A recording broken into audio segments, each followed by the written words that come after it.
This is going to be a fun video.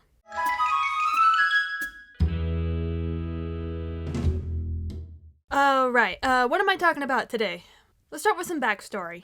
About sometime last year, not really a year ago, but sometime last year, a friend of mine saw the 2015 film The Cokeville Miracle for the first time. For those of you who do not know what the movie is about, it's about a school bombing that took place in 1986 in a small town of Cokeville, Wyoming. It was a real thing that happened, a lot of people got hurt, and the only ones who have died, thankfully, were the perpetrators. But when my friend saw this movie for the first time, they felt kind of uncomfortable watching the movie, simply on the grounds of this was a real-world tragedy that happened, and it's weird that there was a movie made about the incident, and the movie was clearly made to be entertaining, not to inform the public of what happened that day. Their words were, it should have been made into a documentary, which, yeah, I totally understand that feeling. It should have been made into a documentary.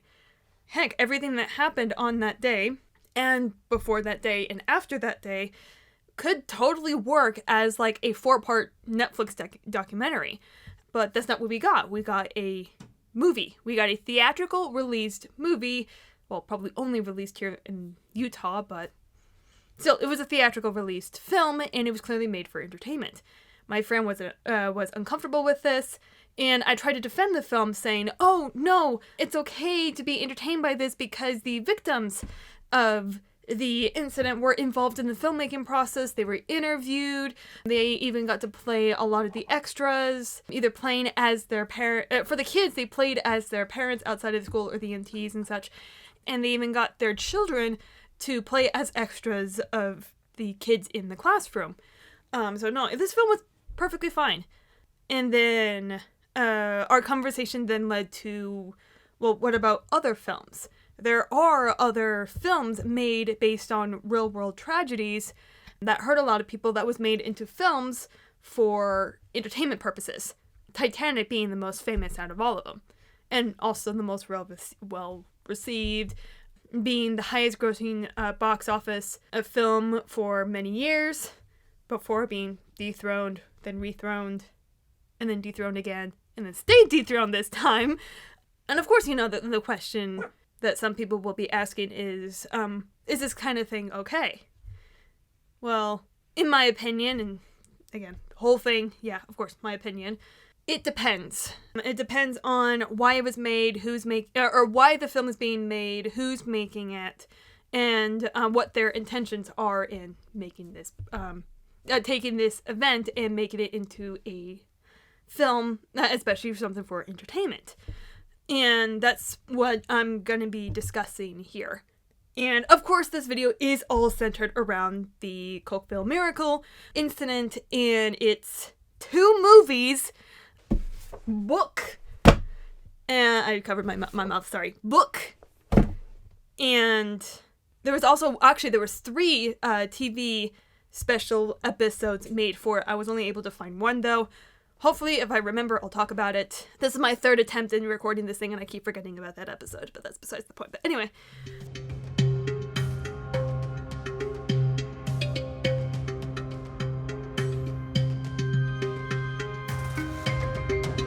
So that's what this video is kind of centered around. Is first, I'm going to be talking about, first, the incident itself, and then how it was portrayed in media, especially for, like, you know, the entertainment side of the media. And then, you know, I'll conclude this video in, okay, for future films, or at least how I would make future films based on real-world tragedies. The 5 steps, I think I have? Yeah, the 5 steps I have in, you know, things to keep in mind when making a film based on a real-world tragedy, or even based on just a real thing in general. But yeah, I guess that's a summary of what I'm going to be talking about. Let's actually move on to the actual incident.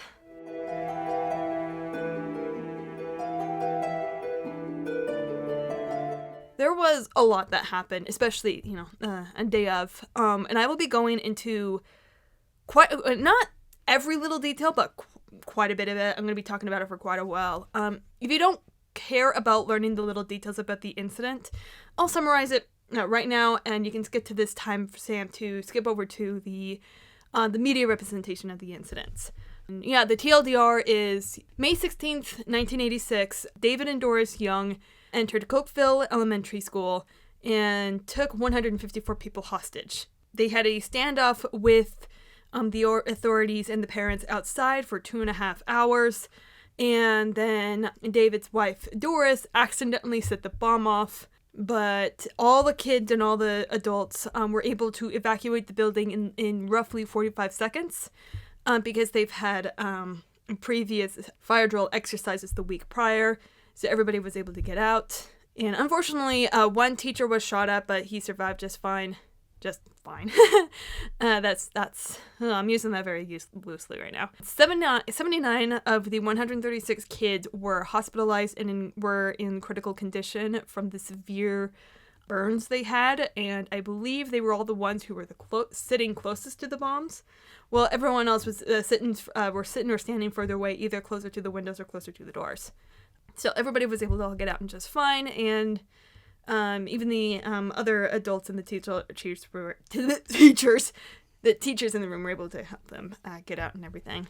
The investigation team learned that David was planning this attack pretty much almost since he was living in the town, because for about 6 months, he was the town's sheriff. But the reason why his employment only lasted 6 months is because he enjoyed the authority too much. He was an unsafe gun nut, to put it lightly, and he refuses to take orders from anybody else. So he only lasted for 6 months, which was the trial period for the position, and then he was let go. The other report said he was fired for just for being weird, which, understatement of the century right there. But yeah, he was let go. At one point, he married Doris, who at that time was his second wife, and the two of them left with with one of his daughters from his previous marriage, whose name was never released to the public. And she's always been referred to as the nickname Princess, and I'll be referring to her as such as well. So the three of them lived in Arizona, where he further developed his plan, and then came back and attacked the school. And yeah, that's the TLDR. For those of you who don't want the exact details, you can go ahead and move on to the media representation, movies, stuff, whatever. For the rest of the morbidly curious, or the ones who, enjoy this kind of thing, I'm one of those people, here's the, not word for word, but the exact detail of what happened.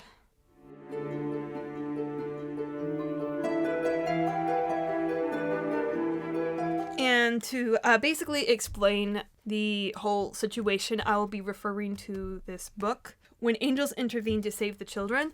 It is written by Hart and Judine Wixom, who were the parents of one of the victims of the bombing, which is, his face right here on the cover. This book was written based off of in-person interviews they had with their neighbors and friends who kids were involved in the incident, and the police reports that were released to the public for people to read and learn about, specifically, the perpetrators. And then this book was released 1 year after the incident. So in my humble and honest opinion, this is like the most accurate representation of the incident. It has a lot of details in here, in both a mini history of the town, who David was, what the community of the town is like, and how tight everybody is, the incident itself, and then everything that happened after the incident. The kids mentally and physically recovering, the parents trying their best to keep their kids happy, and a bunch of other stuff. It's a lot. It's sad. But anyway, here is at least my long and detailed recount of the incident, dubbed the Cokeville Incident, or how many of the townsfolk during this time like to call it, the Cokeville Miracle.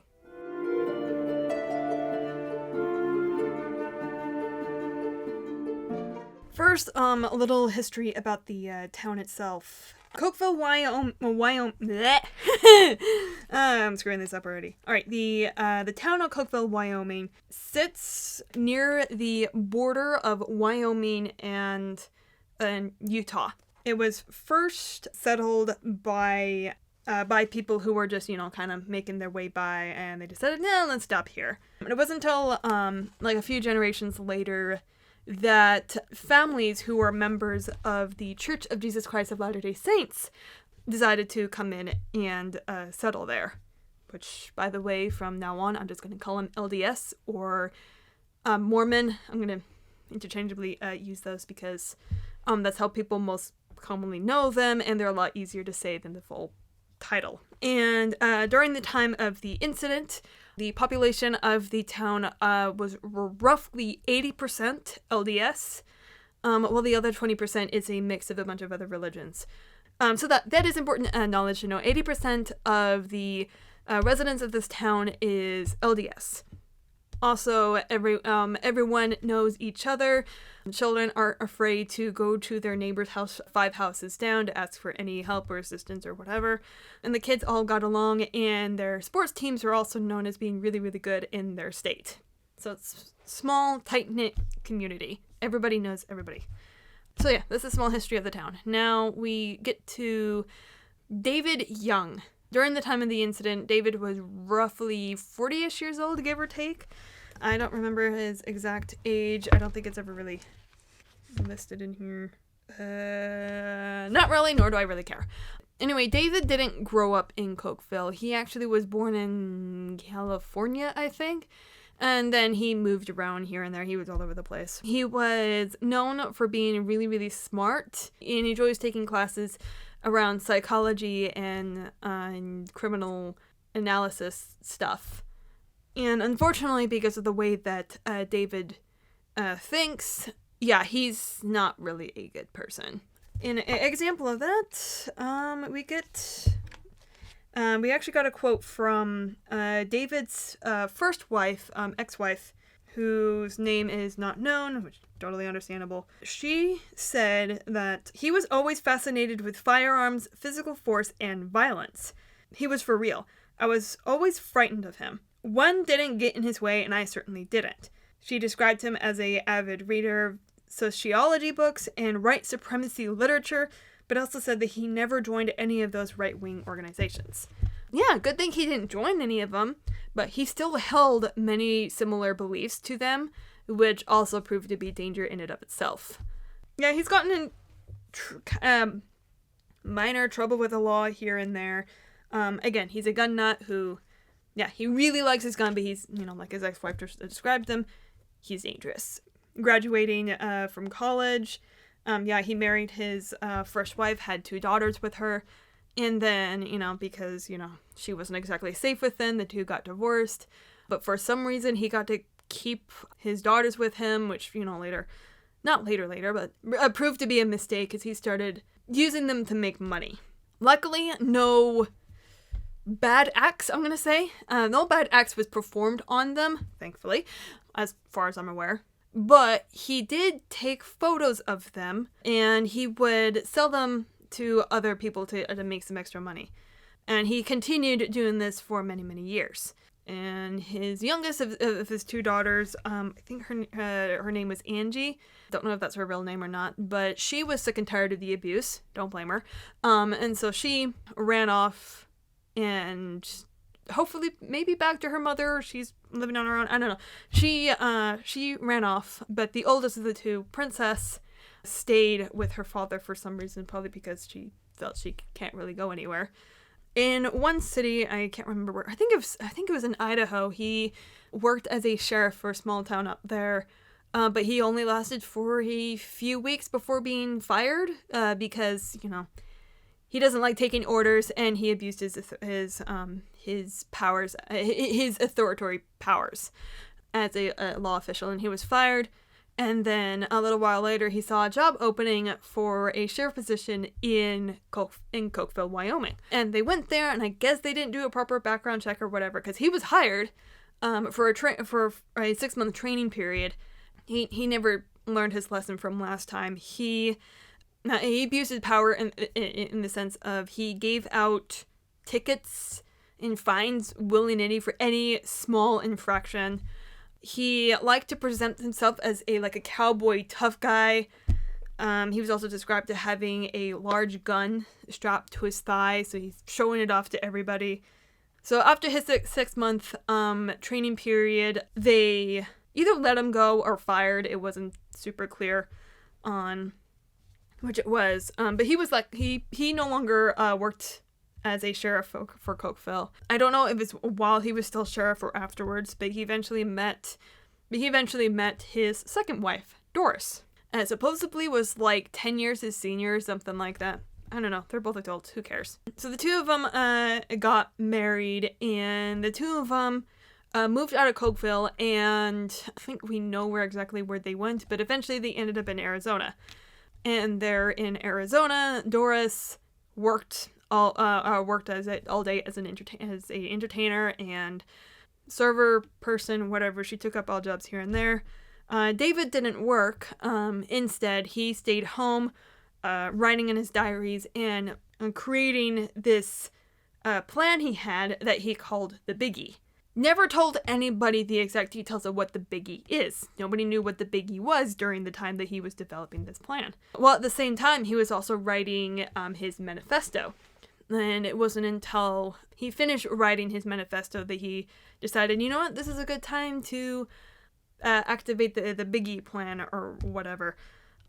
I'll talk about his manifesto later. He does share it later. But anyway, so yeah, he developed this plan called the Biggie, and he shared it with 3 other buddies of his. I don't have their names. He shared teeny bits of his plan to 3 other guys. 3 other buddies of his, they were either former co-workers or friends or whatever, but they knew David, and they knew how smart he was, and they all assumed that the Biggie was a business plan or a business venture or a quick get-rich-quick scheme of some kind, and all 3 of them invested in the plan. And then we get to May of 1986, and David decided it's time to initiate the plan, and especially since he finally, 1, finished his writing his manifesto, and 2, developed his bomb. It was built in a small, like, mini grocery cart, like, wheelie bin thing, with makeshift shelving inside. And on the first level was a milk gallon jug of gasoline and a couple blasting caps. And underneath it, he had a few more blasting caps and a flour and aluminum powder mixture. And they were all connected on this electrical wiring circuit powered by a 9-volt battery. And then the trigger was a clothing pin where it is separated by another piece of wood. And that piece of wood is attached to his shoestring, where David would have wrapped and tied on his wrist. How the bomb is supposed to work is when the wooden piece keeping the clothing pin separated is pulled out, the clothing pin closes, completing the circuit.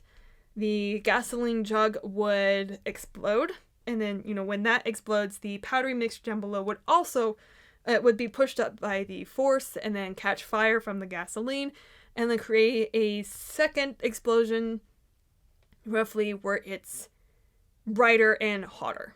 And he tested different prototypes of his bombs when he was living in Arizona until he perfected that, and then he initiated the Biggie. He packed up his most important belongings in his van. He also brought Doris and his daughter Princess, brought them over to Cokeville, Wyoming, where they stayed in the one and only motel that was there. And while in the motel, one by one, his 3 buddies came to the motel. May 15th, David's 3rd buddy who arrived, or one of the 3 buddies that arrived, decided to back out of the plan because David refused to give details of the Biggie. Because again, nobody knew exactly what the Biggie is. Just that it's some sort of big plan to make money. That's all they knew. And one of the 3 buddies didn't like that he wasn't being told what the plan was, so he bailed. He left. So after he bailed, they stayed one more night in the motel, and then they left to, I actually don't know before or prior, but at one point he actually picked up a milk gallon jug from the local dump. Yes, this is important. Not sure why he did that. Nobody knows why he did that. But he did that. So he picked up his last, piece for his bomb, and then he went and drove and stopped on I-30 road or something like that. It was on their way towards the elementary school, but they stopped at one point. And that's where David finally revealed what the biggie was. And David, his friends, his wife, and his daughter would enter Cokeville Elementary School, take everyone hostage, and then they will demand a ransom. And when they get that ransom, okay, this part wasn't super clear on whether or not he was going to set the bomb off or not, but when the bomb was to go off, everyone will be sent to this new land called the Brave New World. Remember the white supremacy thing? To a brave new world where David will be able to rule over as king and be able to educate the kids in his ways or whatever. But it was this ridiculous plan. There was no way it was going to work out. So when David finally told everybody the plan involved, murdering kids, David's friends both said, "Oh, heck no, I'm out. No, I want no part of this." David held them at gunpoint and said, "You're not going anywhere." So he instructed his wife and daughter to handcuff his two friends, lock them up in the back of his van. And that's where they stayed stuck. As they all drove by the elementary school and scouted it out. So yeah, twice David's white van drove by the school, and everybody who was outside for lunch recess had no idea. And if they did see it, they didn't pay any mind to it because who cares? Who really cares? It's a safe community. I mean, what do you have to worry about other than a bull running loose at some point?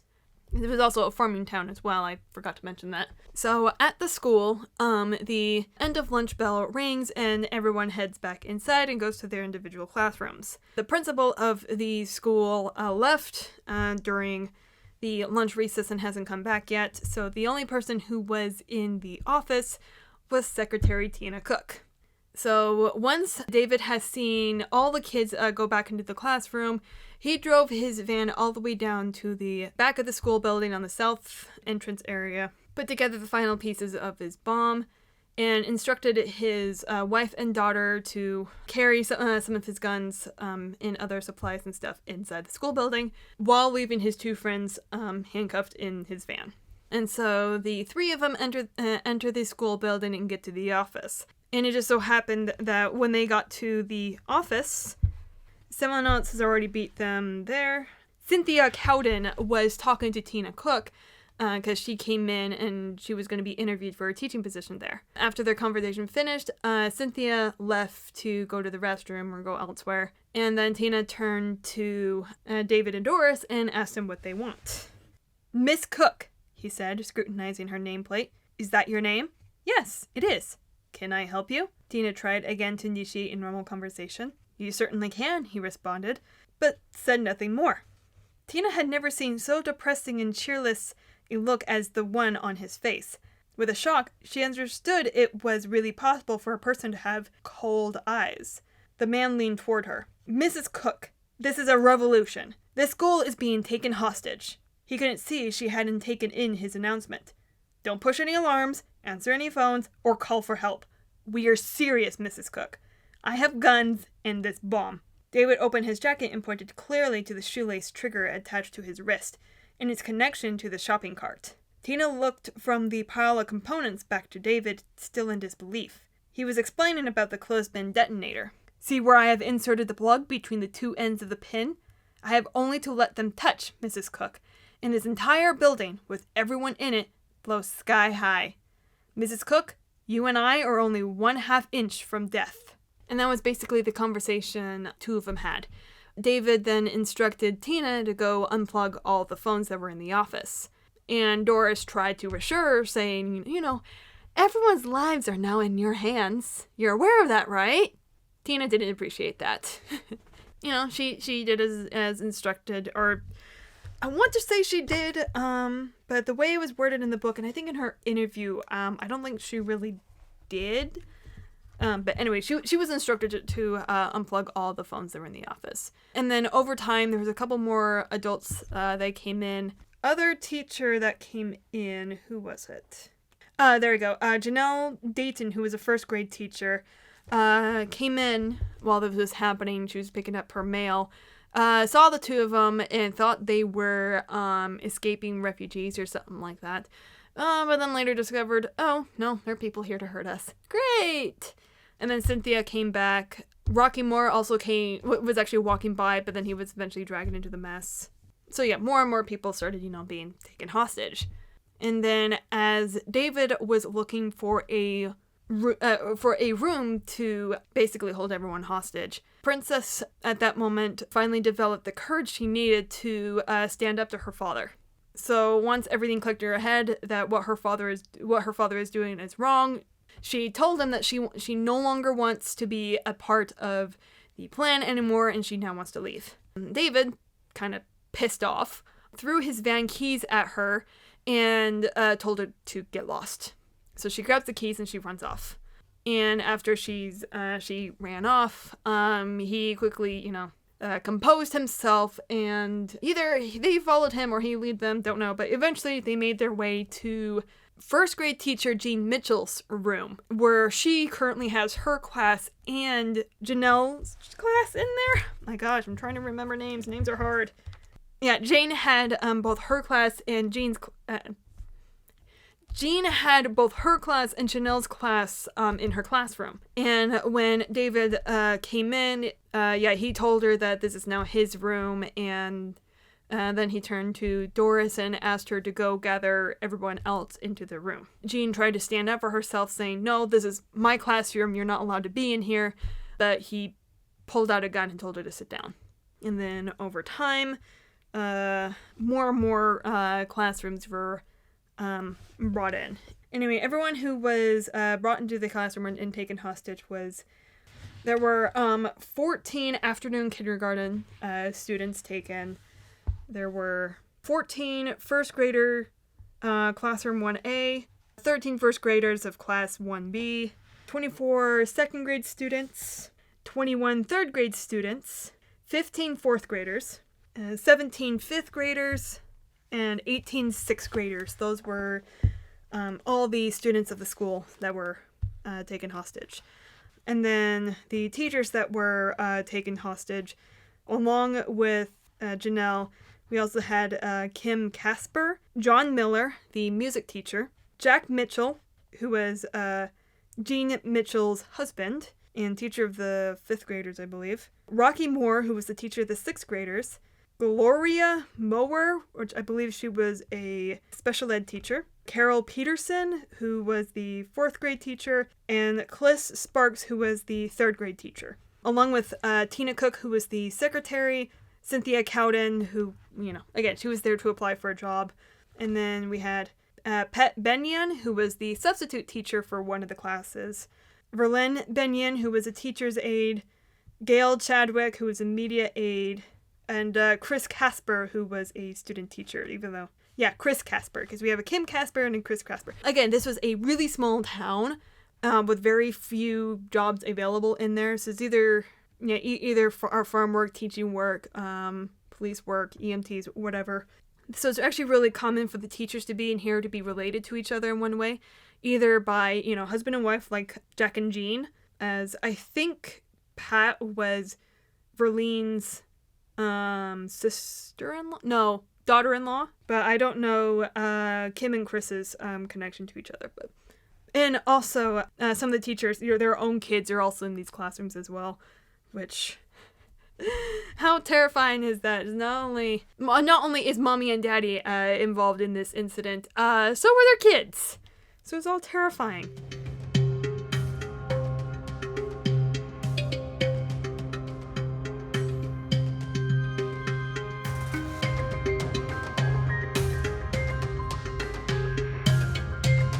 And then, things got a little bit worse, because this is not everybody taken hostage. At one point, Sandy Gonzalez, who was a UPS delivery driver, came to the school trying to, do her job. But when she couldn't find anybody in the office, she went and found everybody in the first grade classroom and then got pulled in and got forced to stay. And then we got two more people. Ava Clark, I hope I'm pronouncing her name right. She was actually a parent of several kids for the school. And she actually called in the school earlier that day to inform them that she's going to be dropping her kindergarten son later than normal. And so when she got to the school with her son and her preschooler, Kathy, Ava left her daughter Kathy in the car because she wasn't going to be gone for very long, or so she assumed. And she brought her son into the school building only to find everybody in the first grade classroom and was swept up in all the commotion. She wasn't allowed to leave. And it wasn't until roughly 20, 30 minutes later, while being stuck in the classroom, did she remember that she has a kid out in the car outside who can't get out on her own.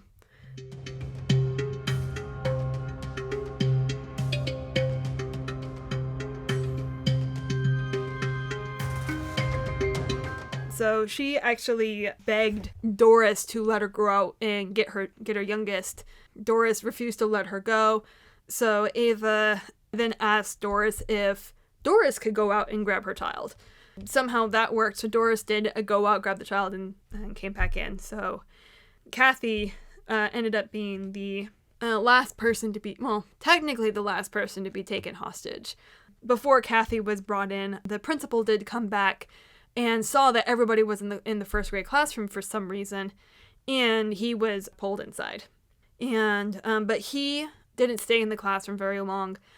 David actually appointed the principal to be his spokesperson, as the person to make the calls outside the school building, because David didn't want to be part of the negotiation, because he knew that if he was the one on the phone and he's talking to someone, an expert in hostage negotiation stuff, then he could be easily manipulated one way or the other. So he didn't want to be a part of that. He's going to make someone else make the calls for him. And the principal was the one he picked. I mean, several times during this entire incident, the principal would make a call, come back, report what he did, and then David would ask him to go back out and make another call, and back and forth the entire time. But when the principal went out, which by the way, his name is Principal Max Excel, if I remember right. So sorry, I keep calling him the principal. He has a name. But Principal Max, when he went out to make his first call, David has taken over the school. He has a bomb, and he's demanding a $2 million ransom. I'm trying to remember names now. Kathy Davidson, not Kathy the little girl. Yeah, there we go. Kathy Davidson was the one who picked up the phone and says, "Oh, I already know what's happening there." And the reason why she knows was because when Princess, grabbed the keys and left, she drove her van along with and taking David's friends with her to town hall. And she ran inside, started screaming for help, telling the person at the front desk that her father has taken over the elementary school. She needs help. They need to get that there and help their kids. And at first they didn't believe her, because it's like, what was it? It was Kevin Walker. There we go. Kevin Walker was like one of the firefighters there, and he happened to be in the building. And he basically told her, Hey, little girl, it's not Chicago. We don't get bomb threats here. Princess didn't like hearing that, so she screamed. So she started screaming. It's like, do you even care about your kids? They're in danger right now, and you need to help them. All that fun stuff. And eventually, she was able to convince everybody in the building that what she was saying was true by showing them her van. And David's two friends who were handcuffed in there also, they repeated Princess's story, basically saying, yeah, what she's saying is true. Our friend has taken over the elementary school with a bomb, a really deadly, powerful bomb. And he also has guns. So when Kathy heard this, she was the emergency management coordinator, even though she was only in the job for 6 weeks. But she started to organize everybody to make calls out to the FBI. And the reason why for the calls to the FBI was because during this time, I think it was about a few years before this incident, taking someone hostage became a federal crime. So if there's a hostage situation anywhere in the U.S., the FBI have to be involved. So Kathy started getting everybody organized, calling the FBI and also calling up their sheriff and their deputies, because it just so happened on that particular day, all of their police officers were out of town, all 4 of them. Again, tiny town, barely any crime happens. So they were all out of town and they were hours away. The person who was closest to town was roughly 45 minutes away, and everyone else was further away. So just so happened on that day, they didn't have police. what are the odds? But they do have, people in town who were EMT certified and are firefighters. So Kevin Walker got everybody organized, including his wife, who was a newly certified EMT, to, get all her things together. His team, her team, all rushed to Main Street where the school was located, and they blocked off the road, and then they got all blocked off before the other parents of the students came over to the school building because they were informed of, the hostage situation. And they wanted to go in and get their kids out. But the problem was, Princess even told everybody if David were to see anybody come up to the school building, he will either shoot them or set off the bomb. More than likely set off the bomb. So Kathy told everybody to stay away from the school building, stay out of sight of that particular classroom until something can be done. Yeah, oh my gosh, I can only imagine the emotions going through the parents' mind where their kids are trapped in this school building and they can't do anything about it. So, yeah, calling them all up, got roads blocked off from the school. And then after that, and we had a standoff. David with 154 hostages, and Kathy, her people, and the parents outside, with the FBI slowly coming in. And they stood there for 2.5 hours.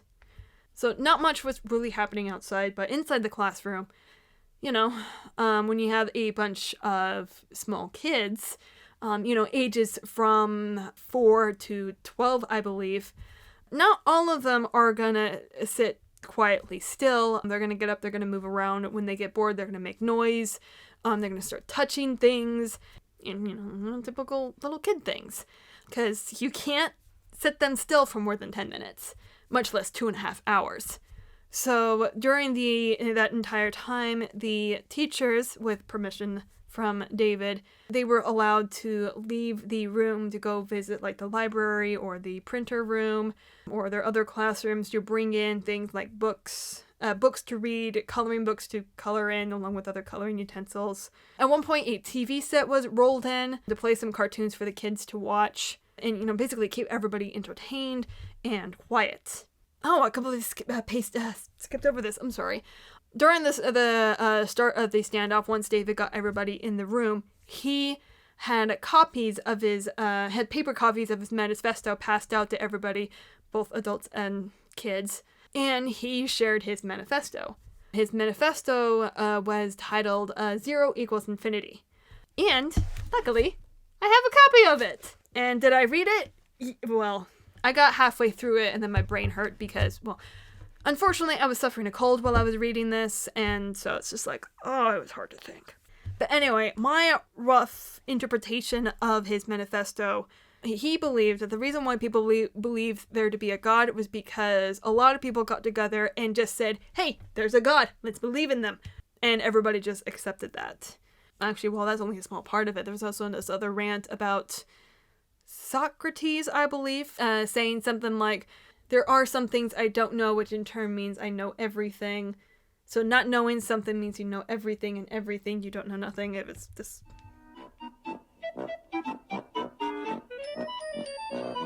But anyway, it was a really super confusing thing. It didn't quite make sense. And pretty much as soon as he shared his manifesto to everybody, he sat down and he stayed quiet for the rest of the time in the classroom. Only saying something, every once in a while. But Doris did majority of the talking for him. Instructing kids on what they can do, what they can't do.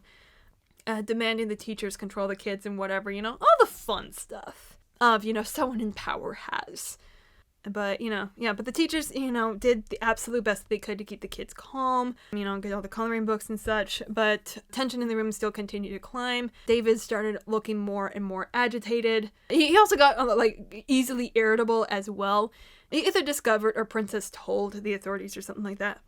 We don't know for sure, but it was eventually revealed that David was a diabetic. And one of the common symptoms of low blood pressure or low blood sugar levels. I don't know. I'm not a diabetic, but one of the symptoms of someone with low blood sugar, was easily irritable or really, really tired and even sweaty. combination of symptoms is not really good for someone who is literally attached to a bomb. So if he were to pass out or anything, everybody'd be dead. So he was getting easily irritated and, really sweaty. And at one point he had to take off his jacket. So that was a really tense moment there. And also the noise that the children were making and how close they were to him was also not helping. So at one point, one of the teachers, I'm assuming it's Rocky or Jack. It's either Rocky or Jack. I can't remember. My goodness. Give me a sec. It was Jack. Okay. Teacher Jack Mitchell decided to try to both help David calm down and also keep the kids away from, bomb. He grabbed some masking tape and created this large, I think someone said it was a 10 by 10 square, I don't know, this large square area in the middle of the room with a small desk inside. And in this square, dubbed the Magic Square, David and Doris are allowed to hang out in there. But all the students and all the kids, and even all the adults, other adults, are not allowed to go in. And he treated it like a game where it's like, hey, everybody, this is a magic square, and nobody is allowed to step inside the square. If you were to go into the square, then you are out of the game. But majority of the kids secretly called it the death line or the death square or something like that, because they figured if they were to enter the square, David would shoot and kill them. It was actually later discovered David had 5 pistols hidden on his body. But he only ever revealed 3 to the people in the room. One being a .22 hand pistol. I don't know the exact. I know the ammunition for it. It was a .22, and he claimed that because he doesn't want to kill the children or hurt the children or whatever, if the kids were to misbehave or they try to escape, he will shoot them with a .22. That way they don't die. But for the adults, he has a .45 for them. So if they were to misbehave or they were try to escape, he would shoot them with a .44 and he would kill them. All right, here we go with the .22 long rifle.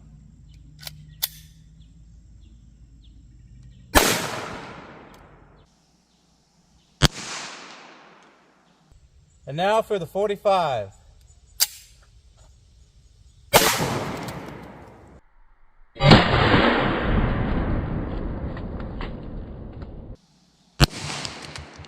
So yeah, that's terrifying. And oh yeah, the third gun he revealed it was a .45, which it was that one he used on himself later, but we'll get to that.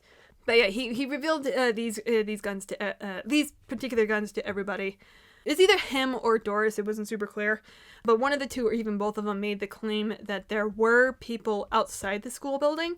So if any of the kids were to successfully leave the classroom and escape the building, someone will be out there to shoot and kill them. So everyone's too terrified to really leave the building.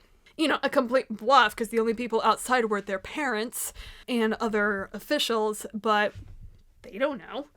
As far as they know, there are other people out there waiting to shoot and kill them. And so yeah, more tension raising there. Over time in the classroom, I think it only took about an hour. The air in the room started getting really stuffy. At least to the adults, it was getting stuffy. But to the kids, they actually started getting sick. Like throwing up sick. Because the 5-gallon milk jug that David picked from the dumpster has a teeny, tiny, pin-sized hole in the bottom of it, and it was leaking. And it was leaking, and the fumes was escaping out in the room and filling the room, making everybody sick. So yeah, that's not fun for everybody.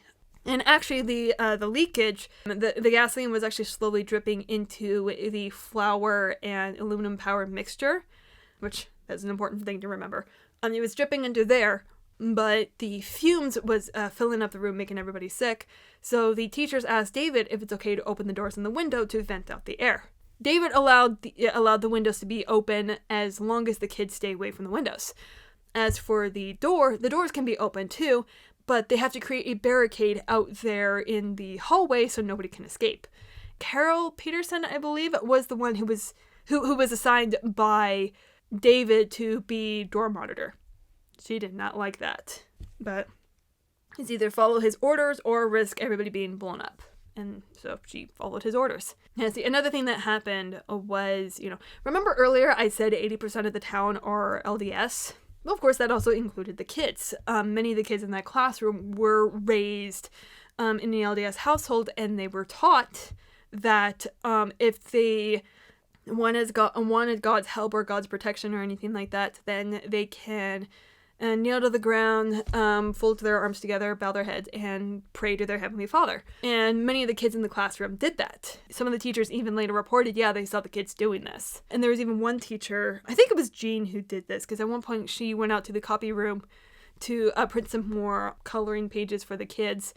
And unfortunately, she was stuck in there for about a few minutes waiting for the printer to wake itself back up. So she took that opportunity to kneel down and pray for help and guidance as well. Outside, Kevin Walker, in his interview, when he heard the ransom amount, he heard $1 million per kid, and he had 3 kids in the classroom. He said a little prayer, telling God, "Hey, the life of my kids are now in your hands. Whatever happens, I'll deal," or something like that. It's all on you. I'll accept whatever outcome happens from here on out. And yeah, when the parents heard what the ransom amount was, there was nothing they can do about it. Because again, tiny town, they don't have the money to rescue all 136 kids. They just didn't have that money, so they just kind of gave up. There's no real attempt there. But did David care? No, he didn't. Apparently in his diaries, there's a little segment in there where he stated that if the parents won't pay the ransom, he knows the government might.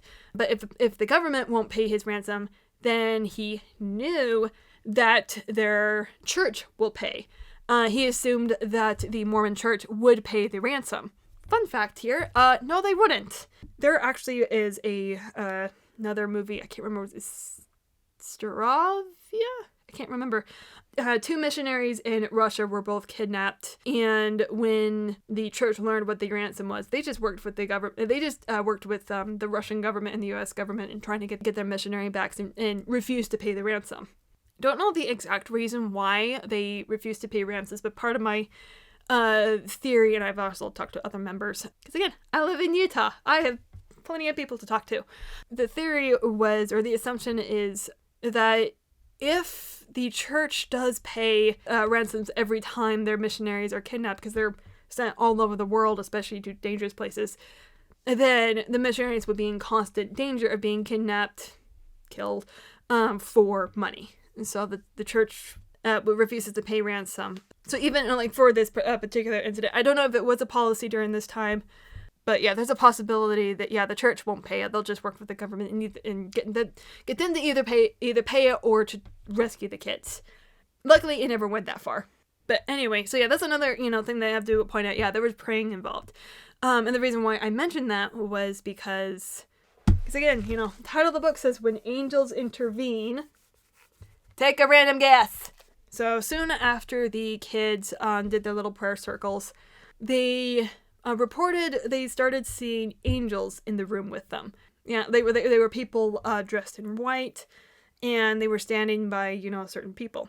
There was one of the kids. It was the lead investigator's youngest kid who mentioned that every single person in that room had an angel next to them. The only person who didn't have an angel next to them was David. And even Doris had an angel, but their angel only stuck around. But her angel only stuck around for a little bit, and then they eventually left. And the kids reported that the angels told them that, "Hey, the bomb is gonna go off. Please go stand in certain locations, and we love you very much." Those kinds of things. There's a reason why they say, "Hey, we love you, we want you safe," and blah blah blah. I'll get to that point later. But as soon as the angels got there, the kids got up, and some of the kids got up and moved at certain locations, specifically closer by the window. Soon after that, David felt the need to go to the restroom, so he untied the shoestring on his wrist, and he tied it onto Doris's wrist, and then he left to go to the bathroom. And once he left the room, the main source of all anxiety in the room, it's gone, out of sight, out of mind, and the kids started feeling more comfortable again. They were now at ease. So they got up and they're wandering around a little bit more, and they're not wandering around more, but they started getting a little bit loud. And this upset Doris, and she started shouting at the teachers, please get the kids to calm down. They're being really noisy. Jean then got up and was standing next to Doris, not in the square, but she was standing near Doris, trying to calm the kids. Now, Jean mentioned that she has a headache from the gas fumes, and Doris also said that she has a headache too, and she raises her arm that was attached to the bomb to go up and to touch her head, or so how it's been reported. Other people in the book, she raised her arm to touch her head. In other interviews, she was shouting at the kids and she raised her arm too high. I don't know. Either way, she raised her arm too high and she set off the bomb. So as soon as the bomb went off, there was black smoke everywhere. And all the fire from the bomb created this large pillar that moved up into the ceiling, blowing off the ceiling tiles that were up there. The force of the bomb moved out, pushing everybody towards the wall, and some of the smoke and some of the force went out the windows and the doors. But luckily the windows didn't blow out or anything, so there's no broken glass. But the room did get really, really, really hot. The heat of the room set off the gun ammunition, the many bullets that were in there. And the bullets started, shooting off in many different directions. But for some reason, they all shot above the kids' heads, just barely missing them and not hitting them at all. So none of the kids got hurt that way. But they were severely burned and they were covered in black soot. So much so that when they did finally get out of the building, the parents couldn't recognize them. After the bomb went off, everybody was pushed aside, covered in soot and burns and everything. Everybody started, slowly getting up, and some of the teachers actually started screaming at the students, "Run! Get out of the building! Get out now!" And then the teachers by the door, Carol, Jack, and John, were over there pushing students out, and John at one point was up by the barricade with Carol and trying to push the barricade down. And as they were doing that, David came out of the restroom, and he didn't see Carol, but he did see John. And he pulled up his two of his guns, the 22 and the 44, and aimed them both at John. Luckily, the 44 failed, but the 22 still shot, and it hit him in the back. He was knocked down, but he was able to get up and keep running, taking out the barricade. And then, Carol also started, taking kids outside. And over by the windows, Rocky Moore was picking up all the children there and getting them out the window. And luckily, there's many kids who were nearby them, because many of them were instructed earlier to go stand by the windows. Back over by David, Ava was actually at one point standing by John after the bomb went off, but she turned back around when she realized she forgot her youngest daughter. Again, this poor child keeps getting forgotten. But she ran back inside, grabbed her youngest daughter, and she turns around to leave, where she runs into David. And luckily, David he didn't do anything as she continues running past him and get out of the school with two of her kids. Doris at one point was wandering around the school building because she took the majority of the blast, especially like the firepower blast of the bomb, but she was still standing and she was still alive. Heck, burning alive and screaming out in pain. So when David saw her, he knelt down and he pointed his 44 at her and shot twice. The first time missed and hit the ceiling tiles up above, hit the ceiling up above, and the second one entered like the bottom of her chin and out the top of her head, killing her instantly. So after she's been shot and killed, she falls over and burns out essentially. And once he's done that, he got up. Everybody has already pretty much left the room. He turned back around to the restroom, closed the door, took out his 45 Magnum, whatever that word is, basically powerful gun. And so luckily, none of the victims ever saw his body. And all the kids, they were running outside. There was at one point, Rocky saw that some of the kids actually stopped in the school fields, because part of their fire drills was when the school's on building, they evacuate, that's where they have to go to. Rocky saw them just standing there, so he screams at them to just continue running. Because, he remembers the earlier, David or Doris saying that there's people outside waiting to shoot them, so he thought, didn't know he was a bluff yet. So he started screaming at the children to continue running, and they did. And some of those kids were picked up by their parents who were standing right there.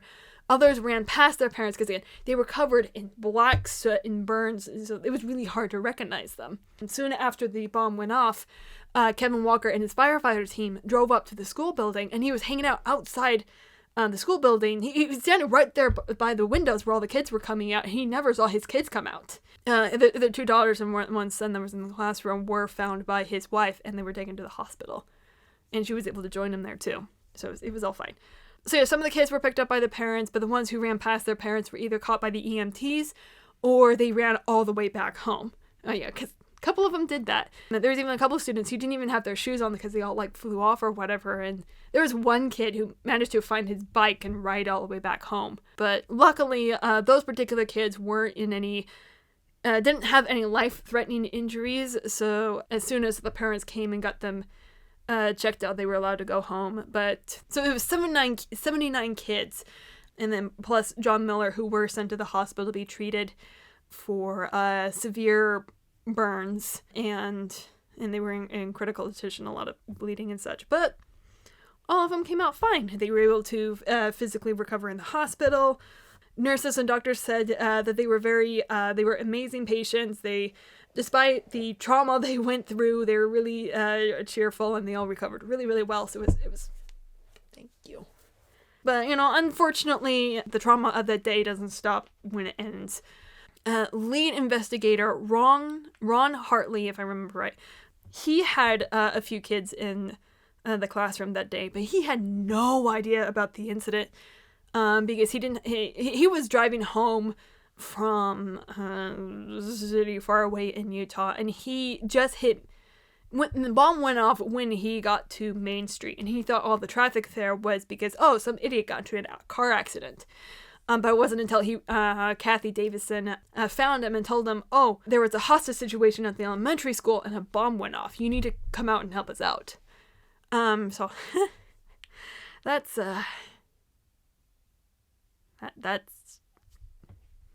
I don't know. It's really hard to really try to imagine what everybody is feeling like on that day, other than just mortified, terrified, scared, sad. It's just, wow. But anyway, Ron got to the school building and was handed over the box of possessions that David had with him in the room that didn't get destroyed. And so he read through a total of 43 diaries that David wrote, and learned roughly when David started planning the biggie, his philosophy beliefs on reincarnation, the Brave New World, the reason for picking Cokeville as his target, and which the reason for it was because he saw the academic records of the kids and saw that they were above average, so they were smart kids. And he wanted smart kids, so might as well go with them. And also, Ron full-on believed, his theory was of what David's exact plan was, once he got the ransom money, he will let all the adults leave the school building, and then he'll set the bomb off, killing himself and the kids inside, and they would all be transported to this brave new world where he would be king, and blah, blah, blah, blah, all that nonsense, whatever. So that's what Ron believed, and it felt like it. It really did feel like that was his plan. But luckily, everything failed, with the bomb being set off too early, all the kids basically surviving and leaving the building, leaving him there in his mess, essentially, and he decided to take the coward's way out. Otherwise, he was going to have to stand on trial and everything, which I think Lincoln County Attorney Richard Leonard mentioned that David and Doris could have received a minimum of 3,080 years in prison for the kidnapping charges alone. And David probably would have gotten more at least for attempted murder and also actual murder of his wife. And it's just, good thing the kids doesn't have to relive all that in court, but they still have to relive that incident in interviews. Okay, there we go. Salt Lake City TV station KUTV were the first news station to be at the scene of the incident. But of course, there was a couple other TV stations that eventually got there. There was someone's helicopter. It might have been KUTV's helicopter. I don't know. But a helicopter, or the kids hearing a helicopter flying over the school was reported was mentioned in the book. But yeah, KUTV was the first ones there. But because they couldn't get too close to the school building, nobody got any footage before the bomb went off, or even had any cameras rolling as the bomb was going off. But they did snap pictures as the kids were coming out. But there wasn't very many pictures of the incident, but they were able to take a lot, or at least before or during the bomb going off. But after the bomb went off and some of the kids running out, yeah, lots of pictures were taken, and every news station out there, every news broadcast place, used that in their reporting. Kind of unfortunate, though, was even though many of the victims were interviewed, the story of the incident was still, news media being news media. They want sensational news. They want big news. They want something that will make them money. So if they couldn't fill in the holes of the story, they started making stuff up. Oh, there we go. There was an article in Time magazine, image here, where it was filled with so many inaccuracies. Apparently, there was over 30 errors of fact or distortion in its pages. The article described David as an orphan obsessed with guns, which, yeah, he was obsessed with guns, but he wasn't an orphan. They reported that he returned to Cokeville with a terrible vengeance. Nobody understood or knew exactly what his motive was, but one thing was pretty clear. He didn't come back to Cokeville to get revenge for losing his sheriff position. In his diaries that Ron read, it was really clear that it was he wasn't right in the head, and he was doing this to fulfill some otherworldly desire. It has nothing to do with his sheriff position. Oh yeah, the number of gasoline bombs and handguns were also inaccurate as well. The Times reported there was 3 gasoline bombs, except no, it was just the one bomb.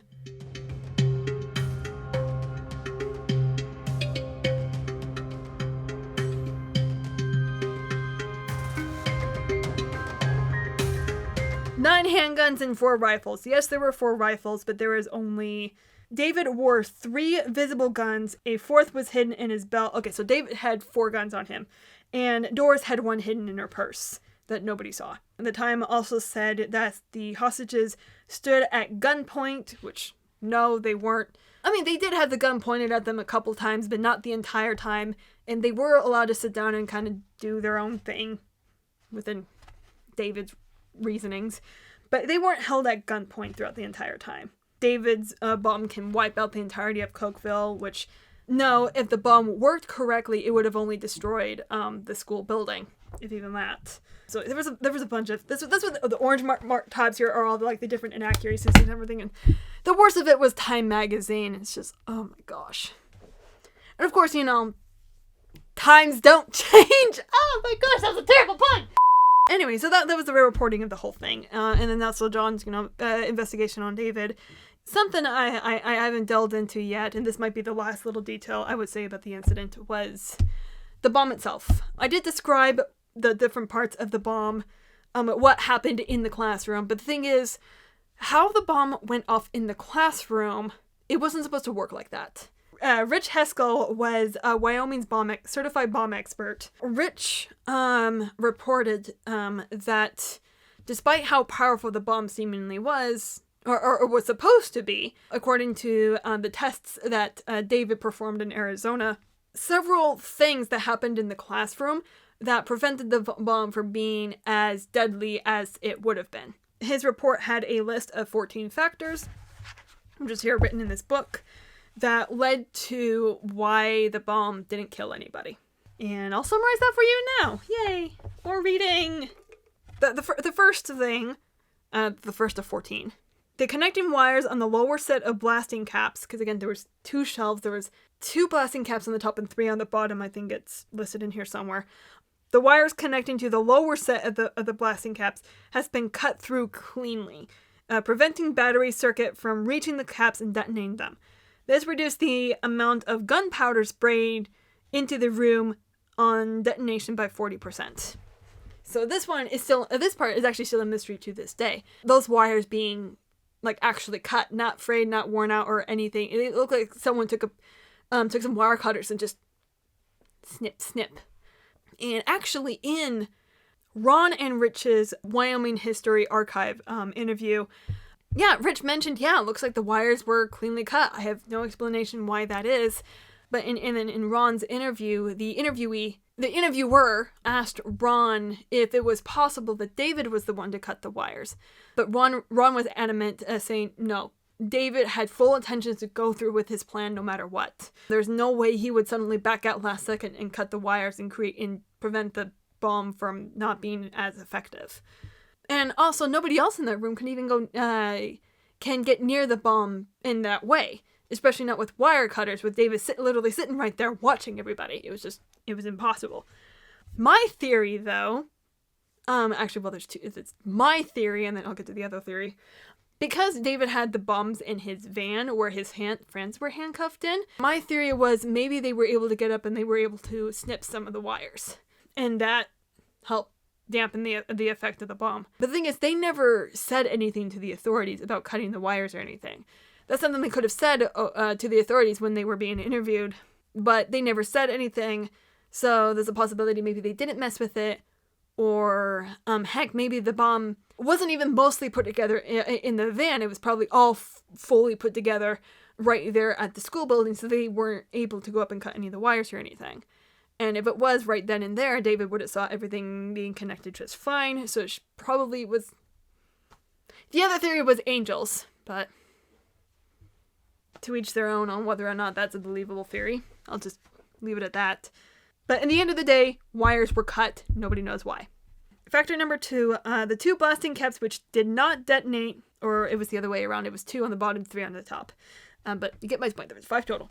2 blasting caps which did not detonate were placed on a lower shelf than the 3 which did, thus preventing them from being triggered by the bomb's heat.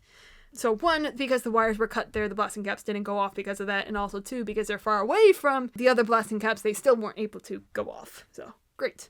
Soft ceiling tiles absorbed much of the overhead heat. Some of you guys might have classrooms like these. They probably don't make them anymore, because these are really, really old. Where the ceiling tiles in these classrooms were really loose tiles. So if you were to go up and push on it, you can move them aside, and there's this empty big space up there. That's what the roofs of these classrooms had, which also affected, the power of the bomb because they have somewhere to escape to. 2 small windows were open, which helped vent at least part of the bomb's initial concussive force. I can't read. Which, I think I mentioned that earlier. Some of the force was able to escape out through the doors and windows and weaken the effect. 2 hallway doors were open, which had further dampening effect. Number 6, the tables and chairs had been moved from the center of the room, which allowed the children to more quickly escape the initial impact of the fireball. And also, since it was, again, 154 people in a small first grader's classroom, which was reported to only be allowed to hold 30 people, furniture has to be moved around, which luckily, it was moved around in a safe area.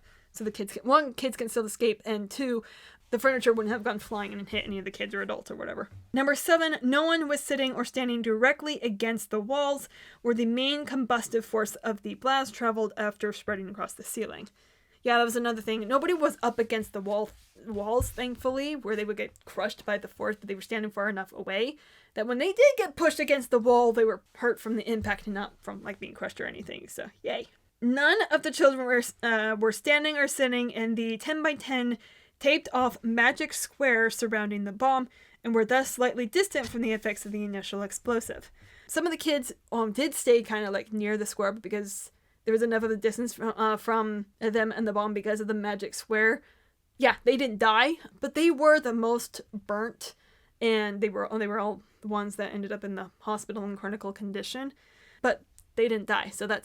So Jack creating the square outline saved a lot of lives. David Young selected, for some reason, a plastic jug that leaked. He then did not notice a leak when he filled the jug with gasoline. Further, he did not see or smell the leaking gas all afternoon. In my opinion, he didn't see it. He more than likely did smell it, though, because it's kind of hard not to smell that kind of thing. Unless you have busted sense of smell or something like that. That's besides the point. Even when he was sitting or standing next to the jug. Most importantly, the leaking gas turned some of the explosive particles into paste. Yeah, the flour aluminum powder mixture, preventing their becoming airborne or igniting when the bomb went off, further minimizing intended damage. But that's where all the soot came from. Yeah, for those of you who never took a chemical class, like chemistry class, like me, or have never played AI Insomnia Files, I think that's what the game is called, flour, when thrown in the air, is incredibly explosives. Example here.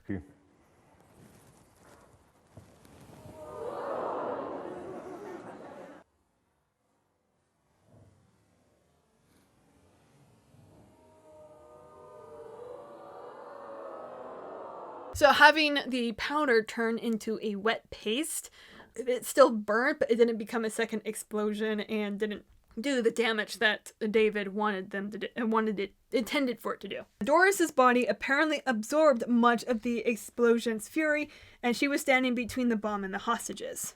Yeah, I think I mentioned that earlier. Yeah, she was the one standing next to the bomb.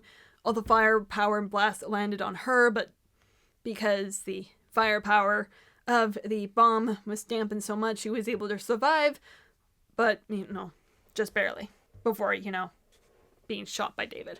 The children had a school-wide drill just the week before in the school cafeteria on how to escape a fire quickly from a single room. Yep, so the kids had practice, they knew exactly what to do, and they did that, and their evacuation time was 45 seconds, according to the firefighters outside, so. Practice your fire drills. They will save lives, especially your life. Know where all your exits are. Number 12, Princess gave an early warning to authorities, including crucial details about the guns and the bomb her father had brought into the school. Civil defense workers who had the necessary contact network to begin proper response to the emergency just happened to be on hand to coordinate it. I completely forgot to mention this. At Town Hall, there happened to be an emergency meeting with a lot of state officials talking about a flooding affecting the town. Luckily, it wasn't that big of a deal flood, but they had a meeting talking about it because it could affect their land or whatever. And when they came out of the meeting, they ran into Princess and learned about the incident that's happening. So they were able to, because they were there, they were able to start calling the necessary people, gathering enough resources, and be right on top of that. So, and also it is a good thing on Princess, who could have easily just, taken the van and just drove out of town, drove far away. And honestly, I wouldn't blame her for that. I wouldn't want to be involved in that at all. Because she did the right thing and she alerted the authorities and the right people were there, with the exception of the sheriff and deputies. The right people were there, so everything was able to be, everything that needed to be done was done and taken care of. While at the same time, keeping everyone safe and away from the building, that way David doesn't set the bomb prematurely.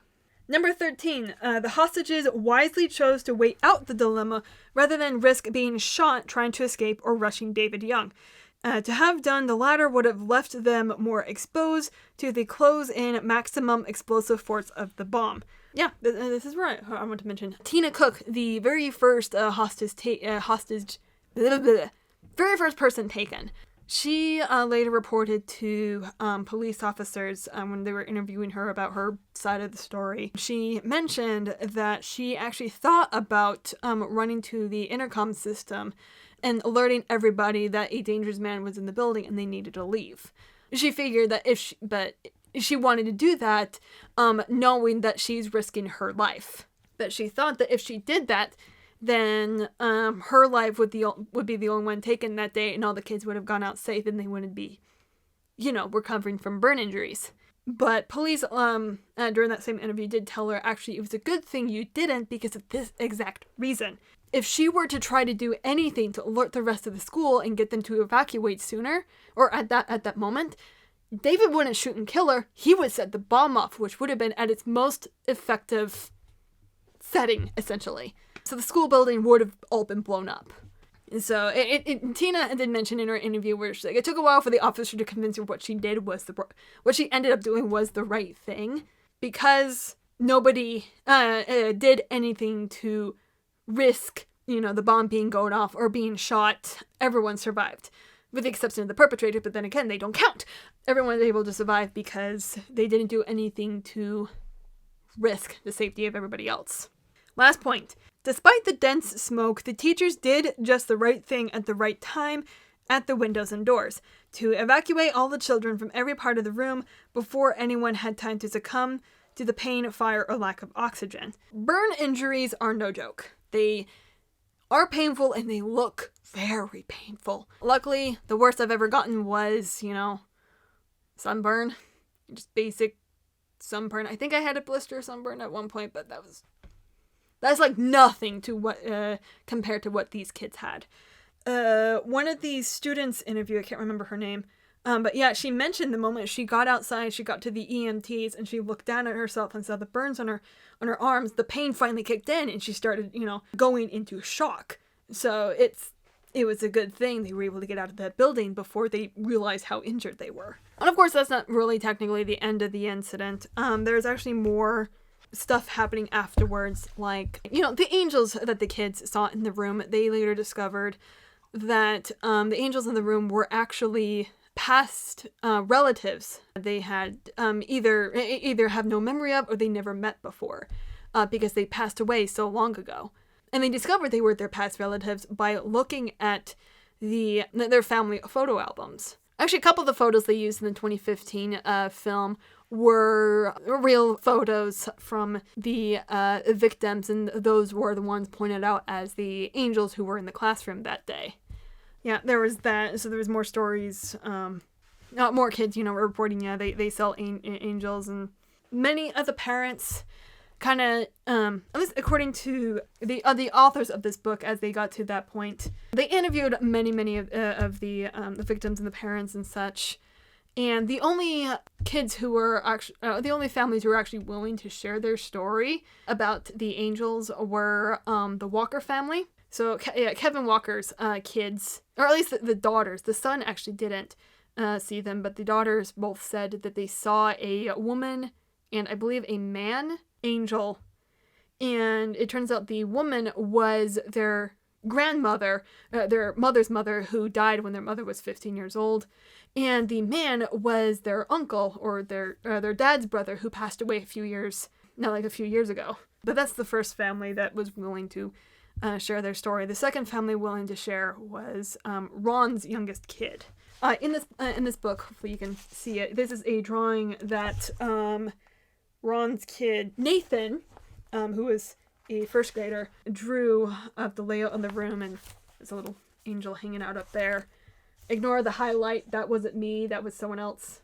So I don't know what's up with that. Young Nathan was the one who said, "Yeah, I saw everyone have an angel next to them except for David, and Doris's angel only stuck around for a little bit before leaving." Those two were the only ones who were willing to share their angel stories. Everybody else who saw angels, though they stick by their stories, including these two families, they stick by their stories that these angels were in the classroom. They don't really want to share it out of fear that they would be criticized for it, which, yeah, that was a thing that happened in the, back in the orange tabs, different articles talking about them and such, where, yeah, the kids are saying they saw angels in the room, and then other people are like, yeah, no you didn't, it was the gas fumes, you were hallucinating, you were little kids trying to understand what's going on, which is absolutely terrible. Don't ever do that. It doesn't believe if you don't believe in angels or whatever, just don't do that. So yeah, many of the families kind of kept into themselves, which is perfectly fine. And then when it comes to further healing for the kids and their families, yeah, there was a lot of donations made to the town from the rest of the from a bunch of other families all across the U.S. to help. And there was a lot of money donations to help pay for the hospital bills. So many of the parents didn't have to pay a penny for that, which is really great. There was a circus troupe or a circus company who came into town and gave the kids a full day of treats and rides and fun carnival games or whatever, which kind of worked. The only reason why I say I kind of is because it was actually reported that, for one, these people coming into town were complete strangers. David was a complete stranger who hurt them, so they were wary around the strangers, and especially the men with beards. So the book said that the kids specifically avoided rides that were being attended by people with beards. So kind of great, but also not at the same time. The heart was there. It was executed perfectly fine. Also, there was a lot of therapy for the kids and the parents, because there's a lot of emotions when it comes to recovering from a tragic event like this. Because many, if not all the kids, they were all bright little balls of sunshine energy, like happy all day, every day. But then after this incident, they were sad, they were scared, they weren't enjoying life anymore, and it was just all kinds of miserable. So it took, for some kids, it took a shorter time or longer time to not fully recover, but to finally appreciate life again. Many of the kids grew up and started families of their own, shared their stories with them. There was also others that managed to go to college and start careers, and a lot of them, if not all of them, were able to keep this incident in the past, and were able to just grow from it rather than letting it control them. That's the incident. That is Cokeville Miracle. And that's also the book, When Angels Intervene to Save the Children. Then we get to the movie! Oh, you're gonna die. Don't be crazy. What are you talking about? You know, Tracy, I'm not gonna let... Sorry, I'm a little angry now. Emotions rolled up. Okay. Okay. Media adaptations. There's several of them. Of course, the first one being the book. And then, as you've probably been seeing it on the title here, is this book was actually used as the base or the inspiration for the 1994 TV movie called To Save the Children. Lame title, I know, but I'm not the one in charge of it. The movie, despite it claiming to be based off of this book, not on the incident, based off this book, and Carol, one of the teachers, Carol Peterson, mentioned in her 2010 interview that she and several others were interviewed by this TV production, about their experience with the incident. It doesn't feel like they did. It feels like any other book adaptation made to make money off of it.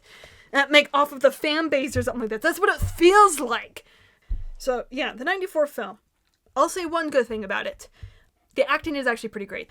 Some of the intense moments are intense and, okay, not necessarily fun, but there are some really good scenes and little moments in there. My favorite scene, actually, in the whole thing, it is an inaccuracy, but I'm actually okay with this being inaccurate, there was a scene in the 94 film where Doris convinced the class to sing the song, If You're Happy and You Know It, Clap Your Hands. Dang it. It feels like a crime not to do it. But anyway, she convinced the class to sing that song for a kid who was upset. And everybody sung the song. And of course we see David also participating as well, and it was creepy, it was eerie, the tone of everything was just, whoo, that is fantastic! The filmmaking is actually pretty great, but that's, okay, I guess there was more than one good thing I liked about the film. The acting, that particular scene, the tone of the whole thing was correct.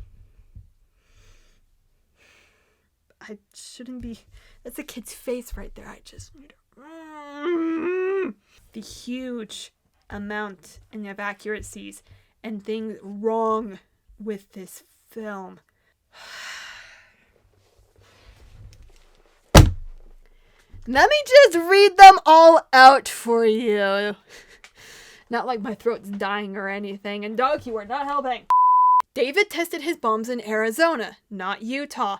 Jake Downey was a made-up character who was the combination of Jack Mitchell, Rocky Moore, and in this particular scene, Janelle Dayton.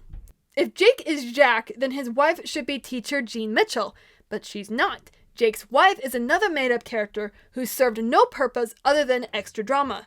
Cody's storyline was added into the movie, but I think he's supposed to be Travis Walker, Kevin Walker's son, because he was the one student in the film to go back inside the school building for his little sister, like Travis did for his sisters. Doris was called Dorsey, even though she was only called that in David's diaries, and nobody else called her that in the book and in the 2010 interviews. The kids holding a plate involving toy guns was added into the film. Deputy Carroll was the first police officer to make it back in town, not Sheriff Wolfie. But Sheriff Wolfie was at the school holding the police line, so this isn't 100% inaccurate. David did have his insulin in the school building since it was found out in the hallway after the explosion. Delivery driver came after David took over the school and was taken hostage. Also, she was a female. Tina was the first hostage, not the principal, who also happened to be out of the building and didn't come back until after David took over the school. Kathy mentioned no sirens in the film, but in the book, some of the kids did hear sirens outside of the school building. The principal made the calls, not the teachers. Soon after the takeover, Doris did all the talking for David. David didn't really say very much. There were 136 children in the classroom on the day of the incident. David counted 134 in the movie, probably because Ava's kids were cut out of the film, including their mother. Nobody ever got close to the school building to try to take out David, other than the SWAT team, who also still kept their distance to avoid being seen by David. David did use the bomb to intimidate the teachers, but he would only raise his arm slightly in the air and not say anything. The movie exaggerated the taunts. The bell was disabled by teacher Jake Mitchell, not Principal Max. The song sung was Happy Birthday, not If You're Happy and You Know It. But the birthday song was still under copyright and not worth getting permission to use, so this change is excusable. John Miller was shot in the back, not the front. The square was in the middle of the room, not the front. Doris was standing and on fire, not on the floor, not on fire. David's body was found in the bathroom and was never seen by any of the kids. It was just one father who entered the school building and was handcuffed and interrogated before the officers realized he wasn't David. The windows were small and open at an angle, making it really hard for an adult to leave through it. The last adult to leave was Verlene Benyon, the teacher's aide, not Jake or any of the other teachers. The talk of angels and prayers were completely cut out, even though they were a big part of what happened in the incident. David's third friend was cut out of the film, but I understand that cut because he contributed nothing to the incident. Doris finding and using an EMT radio to listen to the authorities outside, but the radio thing never went anywhere, so it makes sense story-wise not to mention it. No barricades were made in the hallway, and no teachers were assigned to be door monitors to prevent kids from leaving. David's diaries were never talked about or mentioned. And finally, Rich explaining how the bomb failed or any talk on how the bomb went off wasn't mentioned at all. Yep, that's the 94 film. Do I recommend watching it? Because of all the inaccuracies, no, but the entertainment value is still there, so do as you wish, I guess. I'm not going to be watching it again, that's for sure. The government and its schools have filled your mind with lies. Moving on to something that doesn't make me as angry. We cut to 10 years after the incident, 2 years after the TV movie released, and we get an episode on Unsolved Mysteries featuring the incident. In the Unsolved Mystery episode, they just summarize the incident and really go into any great detail about it. And all they mentioned was, David and Doris entered the school building, took everybody hostage, brought everybody into one classroom. At one point, David went to the bathroom, and Doris had control of the bomb, and she accidentally set it off while shouting at the kids. But because the power of the bomb was so weak, everybody was able to survive it and escape the school building. The only ones to have died was Doris, who was killed by David, and David died due to... And they mentioned some of the weird anomalies that happened in the classroom, like the fact that the wires in the bomb was completely cut. And because of the leaking gasoline, it prompted the teachers to open the windows. And weird anomalies like that. And also, I think they also mentioned the magic square thing. I can't remember. But they also mentioned that teachers and students got together and prayed in the classroom. Even though the teachers didn't participate in the children's prayer circles, the children did them all on their own. So minor inaccuracies there. But they did mention, prayers did happen in the classroom. And because the children prayed, angels appeared in the classroom and instructed them on what to do. Just what to do is to move closer to the window. And if they stay there, they'll be safe, they'll be fine. And then bomb goes off and whatever. So it was more of a summary of the incident than really the entire incident, which, you know, I do recommend checking it out. But the thing is, I did wish they did dedicate like a full episode to the incident, because the detail they went in with the little bit they did do, it was great amount of detail that they were able to go through, and I can only imagine what an actual full 4 to 3 minute episode would have looked like instead of just a 13-minute segment. Also, it's Unsolved Mysteries. It's a fun series in general.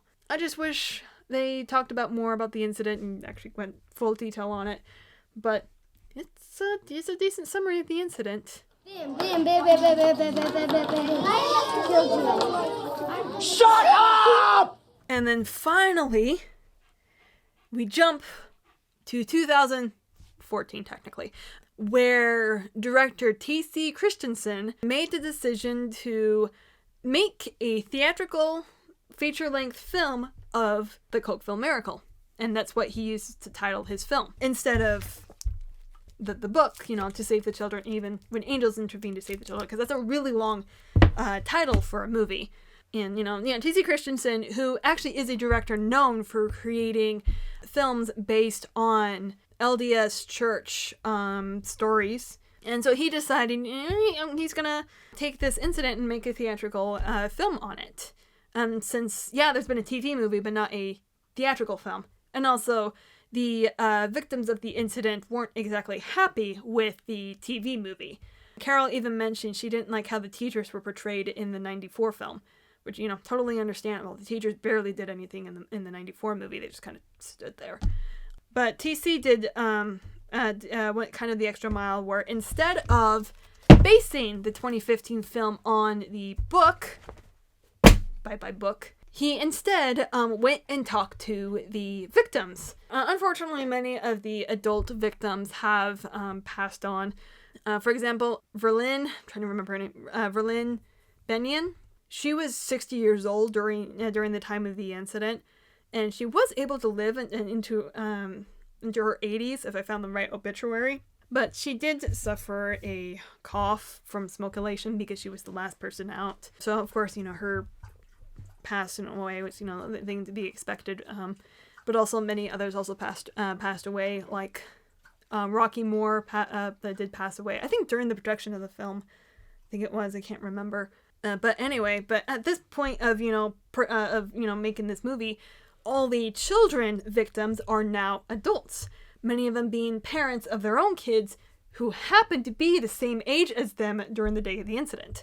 So T.C. Christensen interviewed the now adults, back then children, victims, talked to them about, interviewed them about their experience on the day of the incident, and also asked them to be a part of making the film. And all the victims said, not all of them, but some of them said, they're willing to volunteer and be EMT and fighter extras for the film. And they even volunteered, well, of course the kids were also okay with it, they volunteered their kids to play as them, or play as, extras in the classroom for the movie. And of course they did hire some other actual actor children to play the more heavy roles. All the other kids got to basically play as their parents in the classroom and got to kind of experience what their parents went through, because they only heard stories from their parents and they never had this chance to be able to fully not fully experience, thankfully, but be able to experience it and also fully understand what exactly their parents went through. And that was just an amazing opportunity they had there. A little bit of the backlash with this movie, unfortunately, though, was T.C. Christensen made this movie for a particular reason. And that particular reason was to push the narrative of the power of prayer. And we do see that really heavily in this movie. The children did pray in the classroom. Yes, there was a couple other parents that also prayed as well outside of the school building. But in the movie, it really did push on, again, the power of prayer and having faith in your church and how important that is. And that, proved to kind of rub people the wrong way, especially those who are not, don't have religious beliefs or are not Mormons and stuff like that. And that's not fun stuff. But it was something, at least I'm assuming here, it is something that the victims supported, though. This was the film they were okay being made because they themselves were a part of it, and they talked about it with TC, and they trusted him with being able to tell the story they want being told. Of course, there's a but. Unfortunately, there were several things changed for the 2015 film. There's actually a lot more changes in this that I do understand why they made this change, unlike the 94 film, when the 94 film is clearly they did whatever the heck they wanted with that one, where they just took a few interesting things and then filled out the rest of it. Why does that sound familiar? While in the 2015 film, they really did try to use, they really did try to stay as close to what happened on the day of the incident as closely as possible, while still staying within a reasonable, movie runtime, and also not affecting the flow of the storytelling too much. Because again, there were some of the things that was cut from the film. It's the same thing that was actually cut in the 94 film. Like, unfortunately, Sandy Gonzalez being cut because she didn't contribute very much in the classroom as far as I'm aware. Also, on the radio, it came up and nothing comes of it.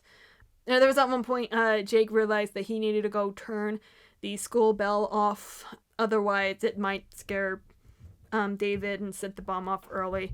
Oh yeah, and Cynthia was cut out, cut from this film as well, so sadness there. But, I mean, it's only fair that I go over all the change. It was more changes than inaccuracies in this film, but I'll still go over the whole list that I have here.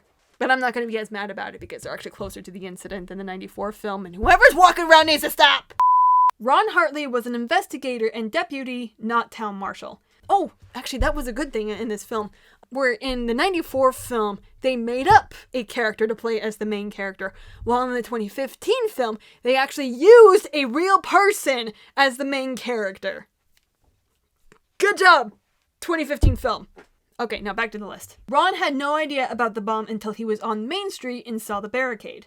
There were several people taken hostage on the walk towards room 4, but that was cut from the film. There were 136 children in the classroom during the incident. David counted 98. I don't know why there's so few kids in the classroom. That's probably all they had the budget for, but whatever. Ron didn't take his son to the therapist, his wife did. Ron doesn't like psychologists. Any mentions of David's diabetes was cut from the film because it's more so it was brought up in the 94 film and nothing really came of it. Other than, it's the reason why he's so easily irritable, but stress can do that too, so it doesn't need to be in there. So David's abusive tendencies towards his daughter was cut. Yeah, because in the 94 film it was brought up, but nothing became of it. But it was a character establishing thing, and don't know why it wasn't mentioned in the 2015 film, but whatever, I guess. Oh, I completely forgot. A lot of the names have been changed, and Princess wasn't called Princess in both films. In the 2015, she was called Penny. In the 94, I think she was called Melanie or Melody. I can't remember.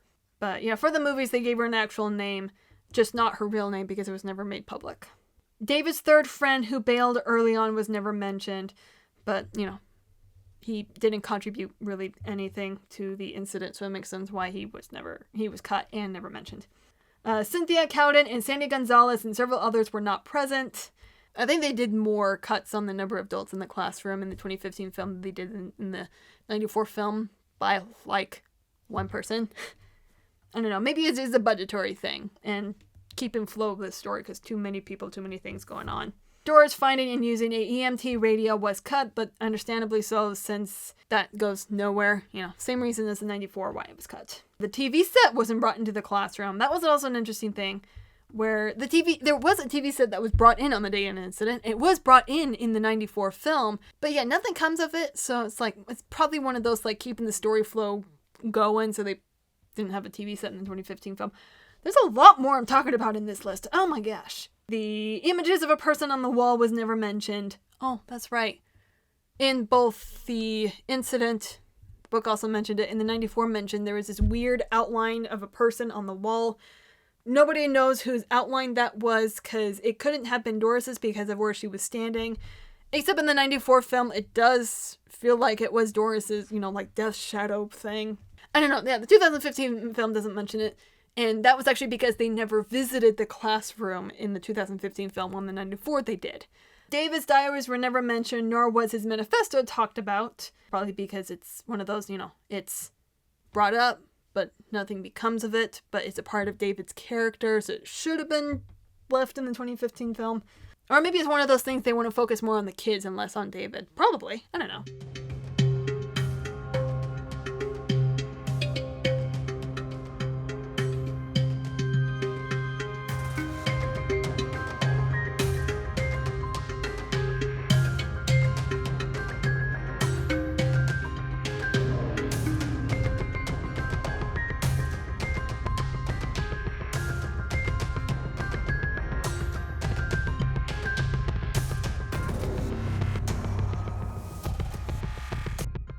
Ron having 2 kids when he really had more than 2 in the classroom.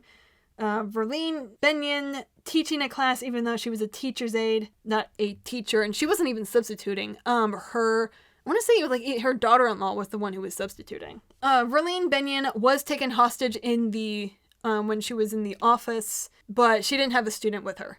That was made up for the film. That was actually really weird.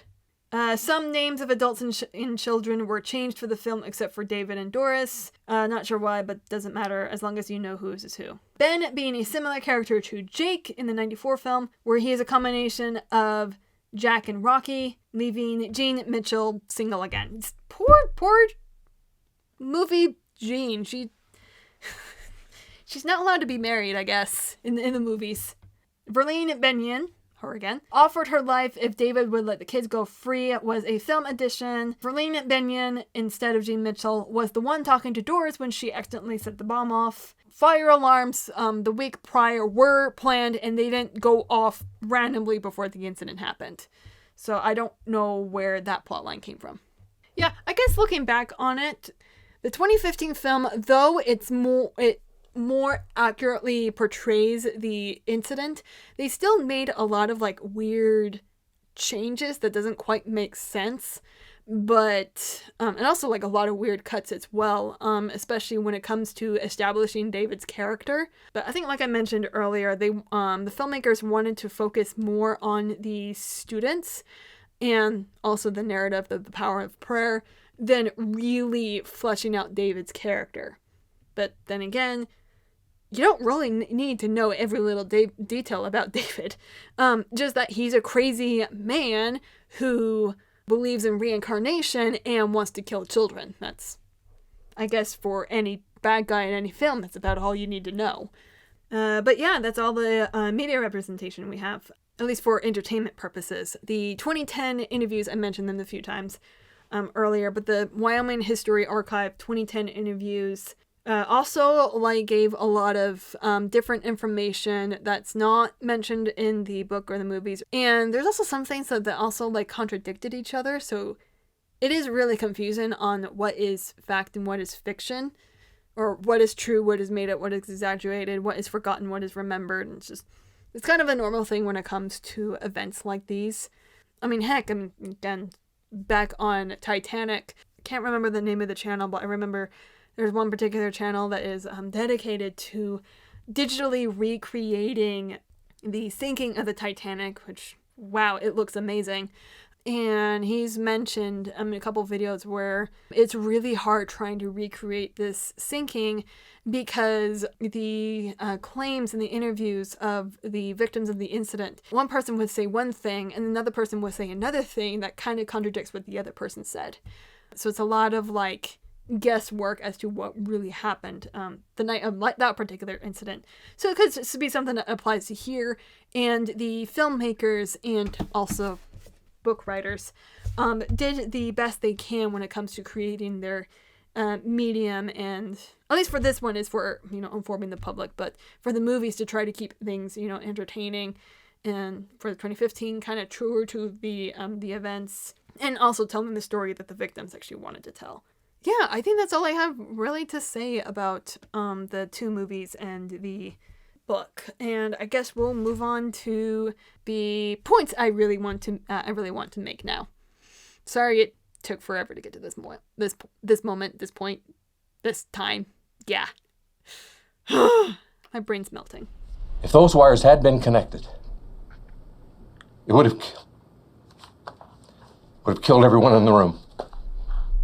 Okay, I have roughly 5 points or 5 things that at least I'll try to remember, but I wish, other filmmakers remember when trying to make films based on a real-world tragedy or real-world incident or person or whatever. And the first of the 5, stay true to the facts and don't exaggerate events. I say this because I've seen the 2015 film a couple times, but as I was watching the 94 film before reading the book and listening to the interviews, I was super confused as to what really happened. Because, especially when it comes to Principal Max. In the 2015 film, the movie showed that Principal Max left the school building before David and Doris arrived. And then he came back only after everyone was taken hostage and brought into the first grader classroom. So it was really confusing seeing that in the 1994 film, where, no, the principal was there at the school, and he was there when David and Doris came in the office, and he, along with Cynthia, were both were the first ones taken hostage. Yeah, again, in the 2015 film, it was Tina who was the first one to be taken hostage. That and the fact that Cynthia was in the 94 film, but not the 15, and really, I can't remember her name. I keep thinking Pokemon because Cynthia. So it's just a lot of confusing facts here and there. And also the names of the teachers also didn't, name of everybody also didn't help either. But I don't know why they changed they changed the names for a lot of people in both films. And I don't know, I don't know why. Probably because a lot of them are still alive, so it makes sense to change the names, I guess. I don't know. And also, seeing that Ava and her 2 kids were cut for the 94 film, but they exist in... It was all confusing, so... Yeah, that's my point there. If you're gonna make a movie based off a tragic event, please stick to the facts, and also don't exaggerate scenes. The whole bell being turned off was made a bigger deal than it actually was, which I'm fine in the sense of using that to build tension, because in the book, Jack realized, oh, I need to go turn off the school bell, or otherwise it's going to scare David, or it's going to upset the kids or whatever. But how is he going to go and do that? That kind of tension, I say it's fine for like a movie setting thing, which is what we got in the 94 film. But don't change it around being like, with what they did in the 94 film, where David's sitting there like, you're up to something. Hey, you, Tech and you go do what needs to be done or whatever. It's just, I don't know. A little bit of exaggeration, I say, it's fine in the sense of tension building. And also, if a song is sung in there or a cartoon is playing in there that is copyrighted and you don't want to deal with that, I'm fine with that being changed too, because the point is that kind of thing happened, but it doesn't have to be exact with the exception of like, kind of like dialogue, who was there, blah, blah, blah, blah, blah. But yeah, you get my point. To cause less confusion and also make sure people believed, yeah, this thing was the thing that actually happened, stick with the facts and don't exaggerate scenes. Point number 2, don't make up characters. Oh my gosh, I got so annoyed with Jake Downey because he was someone who never existed in the book or like in the actual incident. It was pretty clear they took 2 real people, 2.5, 2 real people, took the storylines, mashed them into one just to save on budget. Granted, 2015 did the exact same thing with Ben. I wish they didn't because it causes confusion on like who was there, who wasn't there. Was this a real person or were they a fake person? Wait, does that mean this thing didn't actually happen? So just stop making up characters for real event stuff. It just causes so much confusion, and it's pretty much the same as, I don't know, the first point is like, don't make up stuff. Stick to the facts. Anyway, that's point number 2. Point number 3, only make changes or cuts to keep the flow of the story intact. I was perfectly fine with things like the radio. Yeah, the radio that Doris found in the book and in the incident itself.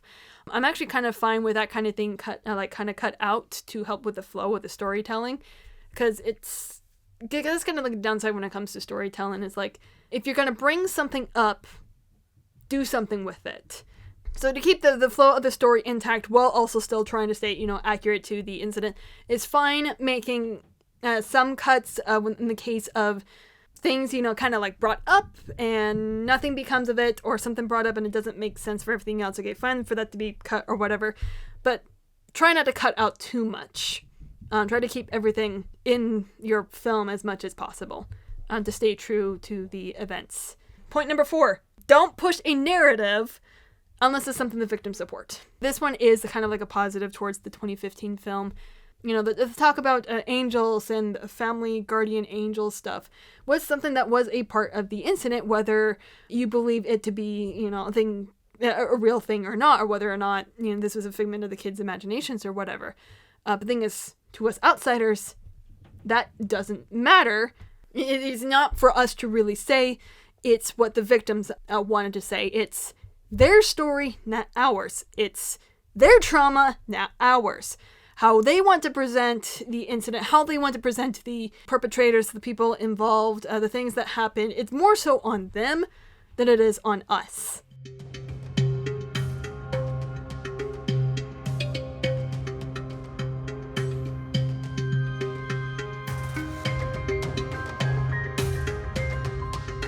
If you don't believe in guardian angels, fine. But don't be mad at a film that portrays it because that's what the victim said, that's what happened. So yeah, I guess this is more towards the haters of the film than anything. But still, it did annoy me in the 1994 film where that whole thing was completely cut out just in favor of, we want non-religious people to see this film too. Which, yeah, that was an excuse they tried to use in the 2015 film when it comes to not naming the religious organization. But that whole claim not quite quickly, but it all went out the window the moment the song A Child's Prayer was sung in the movie, which is a LDS only song. And also kind of fits with the narrative of the whole thing or whatever. Anyway, if it's a narrative the victims support, it's what the victims support. If you don't like it, well, too bad. That's how the victims want to portray the incident. It would be different in kind of like any other setting. Actually, the only example I can think of off the top of my head is Cool Runnings, where the only real thing that happened in real life and was brought to the film was actually, well, 2 things. One, that there was a Jamaican bobsled team and the crash. That was it. Everything else in the film was made up. It was clear in the movie they were pushing a kind of a racial narrative where you shouldn't hate people because of their skin color. Well, no, duh. While in the real incident, in the real story, people were actually excited for a Jamaican bobsled team. And it was formed by 2 white guys who thought Jamaicans are good runners and they would make a good Jamaican team. That's it. And it wasn't formed by a group of Jamaicans and then convincing a white guy to sponsor them. That wasn't what happened at all. And was that a story that the people involved in the real, I keep calling it incident, it's not really quite an incident, in the real thing that happened, was that the story they wanted to share? From the little bits of research I did on the movie, it didn't sound like it. The two men who created the team weren't super thrilled about the movie. They didn't feel like it, but that's... So, if you're going to be making a movie based on a real, true event, don't push a narrative. Especially if it's, racially or religiously motivated. Just don't. Unless it's something the victims are okay with. Which, in my opinion, it feels like in the 2015 film, that was the story that the victims wanted shared. So, that's the story that we got. 5th and final point. And this one didn't quite apply to Cokeville, but it does apply to everything else. Don't glorify the bad guys! Sorry, I've been talking for 2 hours now. Don't glorify the bad guys. And that's actually something that specifically the true crime community has an issue with. People are idolizing serial killers, and we should not be doing that. They did terrible things. They hurt a lot of people, they took a lot of lives, they ruined other lives, and sometimes it doesn't even matter the age, the race, the gender, the identity, and it's just, we shouldn't be idolizing them like movie celebrities, because they're not, and we shouldn't be doing that, and it's terrible that happens. Which, again, thankfully, that's not what happened in both the 94 and in the 2015 films. David was betrayed that when you see him, you know him as, oh, he's not a good guy, he's not something we should look up to. Heck, he wasn't even portrayed as someone sympathetic. He's not a Disney villain with a tragic backstory. A man who is screwed up in the head who thought that killing kids is a good idea. And that's how they portrayed him. Never made him sympathetic, nothing, anything. Which, for stories like the Cokeville Miracle or any, true crime murder stuff, that's how it should be portrayed. Because we shouldn't be idolizing them and we shouldn't be sympathizing with people like those. Anyway, yeah, that's my 5th point to remember when it comes to making a movie for the purpose of entertainment based on a true incident, especially one based on a tragedy that either hurt or killed a lot of people. Let you down, we adults. Should have taken care of this lunatic sooner. I thought about it, but I also know sometimes it's just better to wait. So in conclusion, let's treat real-world events and let's treat real people with the respect that they deserve. What happened to them was a real thing that happened to them, and it shouldn't be viewed as only entertainment. It shouldn't be used to be made money off of willy-nilly. It's one thing to take fictional stories and making them into movies for the purpose of making money. It's another thing to take a real incident that hurt a lot of people and make it into a movie to push a certain narrative and to make money off of it. That is a terrible thing to do, especially if it's a poor representation or poor adaptation of the incident. And yeah, I guess that's all I really have to say about it. My throat's feeling a little dry now. I've been talking way too long. Yeah, this was something I wanted to talk about. Hopefully my thoughts and feelings came through, because even though I meant this to be an essay video just like last time, but also just like last time, it was more of a rant than anything. But hopefully what I said was still entertaining, informative, and if you've got your own opinion that challenges mine or agrees with mine or is against mine or whatever, I'll open up the conversation down in the comments section, but let's please be respectful. I may be dumb, but I'm not an idiot, and I am a person who deserves the bare basic respect. And same thing goes with you, my viewers. Thank you for watching, and I'll see you all in the next video, whether that be another rant or, finally, a movie review. Bye!